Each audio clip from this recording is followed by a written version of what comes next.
I love worship mode. The NSUC Sunday service is one of the few public places in my life where phones are respectfully, intentionally silenced. If someone forgets, it's rare, and even then, it's not the end of the world. But imagine if we didn't ask people to turn off their phones while here at church, and that it was normal to have whistles and bells and ringtones popping off every few seconds. Would you feel differently about being here? I would too. This has led me to wonder, where else am I in worship mode? And I'd like to hear from you. Outside of church, where are you turning your phone to silent?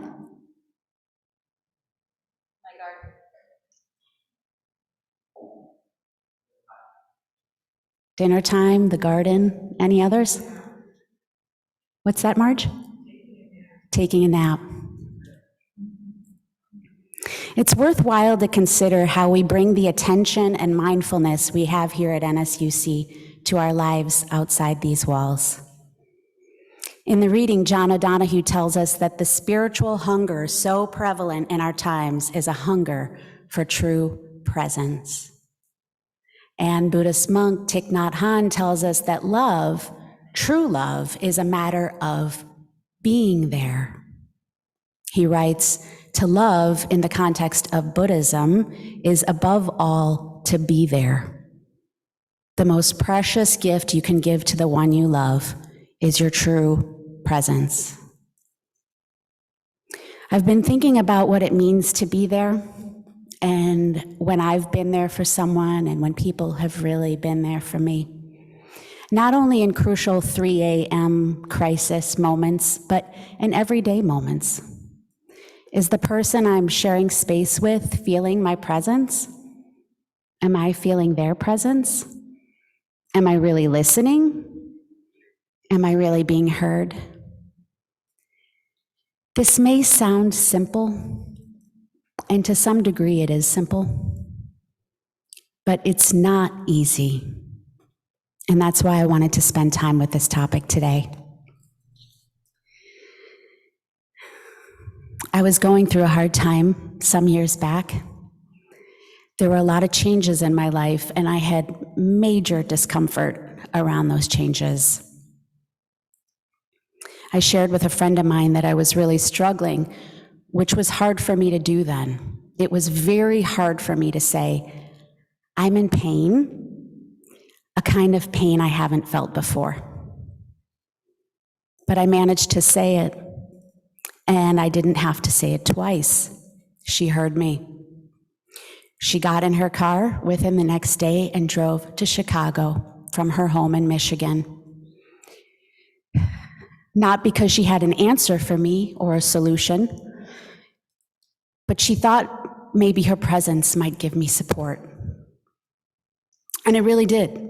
It really, really did. We walked along the lake, we drank coffee, we meditated. I felt such an incredible surge of support that my friend Lisa's caring presence actually pulled me out of my funk. Things were easier after that. My load was lighter. Her visit lifted my spirits in an enduring way. It wasn't convenient for Lisa to put her life on pause for 2 days. Being there is rarely convenient. It's a choice we make, and it's the loving choice. In my path towards becoming a chaplain, I've heard many times that at the end of the day, people need to be seen and heard, no matter where they are, whether they're in prison or in a challenging situation at work or in school. This is what people of all ages and dispositions need most, to be seen and heard. So how do we really see and hear each other when we're accustomed to running from A to B, looking at our phones, dipping in and out of Zoom rooms, focused on productivity, listening to sportscasts and podcasts, numbing ourselves with food and other substances. To be there, we pause, we slow down, we put away distractions. ThichNhatHanh suggests we develop a meditation practice in order to be there for the ones we love. I know meditation can sound intimidating, but it looks different to each of us, and perhaps the common ticket to entry is that we quiet ourselves and ask, am I here? If not, what will it take for me to get here? A couple of weeks ago, the UU Trauma Response Ministry showed up for our congregation in response to the 4th of July attack on Highland Park. I participated in the healing ministry session after church. The ministry came to listen deeply to our community. And in their close listening to us, we closely listened to each other. We listened to horrific accounts from different church members' perspectives. We shared terror, fear, guilt, hopelessness. We didn't interrupt each other. We all listened as long as others wanted to share. A member of the ministry team took notes while we shared, and after everyone shared thoroughly, the leader, Rosemary, thoughtfully talked us through pages of notes that were taken. At first, I thought, she has a lot of notes to go through. That's a lot to read. But in Rosemary's patient rereading of what we had all shared, we weren't just heard once, but twice. We were deeply heard. It seems to me that another part of being there is reflecting back what you see and hear in someone. I validate your experience. I'm here holding space for your intense and sometimes conflicting feelings. I'm here holding the door for you at the grocery store when you're holding 3 bags. I see you. I'm a volunteer in a hospice environment. I've been getting to know people at the very end of their lives. What I've found so far is that each patient simply wants someone else to be there, listening, validating, holding space, holding quiet. A patient recently cried deeply while I sat with her. It was as if she had long bottled up tears that were finally coming out. After crying for a bit, she said, I don't want to keep you. Isn't there somewhere else you need to be? And I said, are you kicking me out? She laughed through her tears. And I said, I've learned to lean in closer when someone is crying. Your tears don't make me want to leave. They make me want to stay. She said, well, that's not common of most people. And I think she was right about that. It's not a common practice to lean into someone else's hard feelings and discomfort. I can't say I was always this way. It's something I've had to learn to do, to sit with someone while they wept and not try to stop the tears or offer a solution. It's uncomfortable, sure, but it's become less so over time. There's a saying that sharing with a friend doubles your joy and cuts your pain in half. I believe this is made true by the way we listen to one another.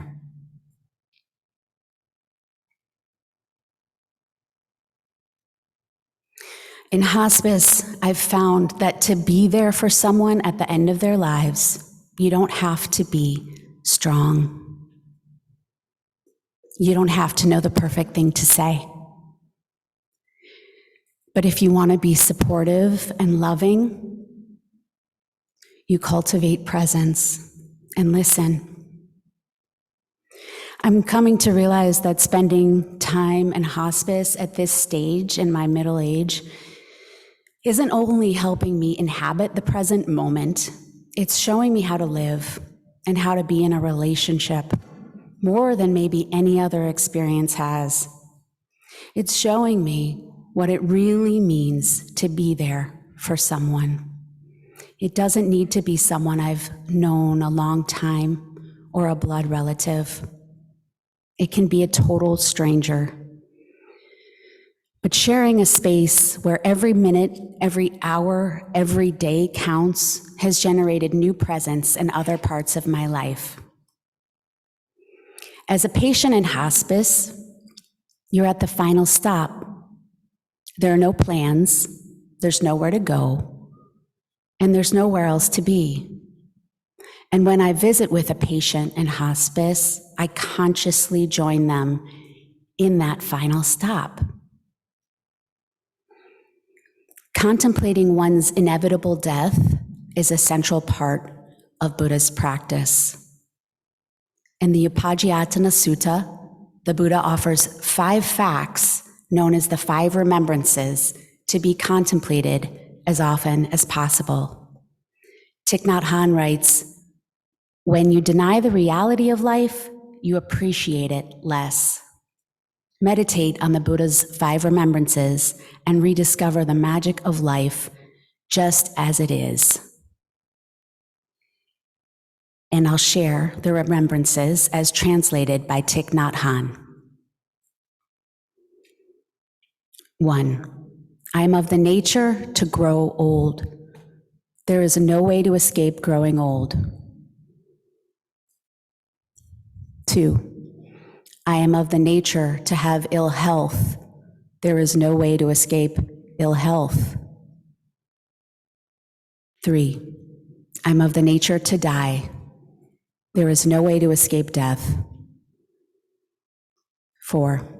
All that is dear to me and everyone I love are of the nature to change. There is no way to escape being separated from them. 5. My actions are my only true belongings. I cannot escape the consequences of my actions. My actions are the ground upon which I stand. To know these 5 things, to contemplate these notions daily and to really live these things is to be attuned to the present moment and to whomever our immediate companions are. In the Leo Tolstoy story called The 3 Questions, a king is desperate to know the answer to 3 questions. He asks everyone in the kingdom for the answer to these questions, and he's not satisfied with the answers he receives. Finally, he consults a hermit to determine the most important time in his life, the most important person in his life, and his most important occupation. Through a series of events, he learns the answers. The most important time in your life is this very moment. The most important person in your life is the one beside you right now. And your most important occupation is to be good to that person beside you. We've heard stories of people at the parade on July 4th, people who rescued children and elderly people that they didn't know as they fled, risking their own lives for strangers. The most important person in my life is the one beside me right now. The most important person in your life is the one beside you right now. So what am I and what are you doing for those people? How can we serve? How can we be there and make the present moment a softer place to land for them?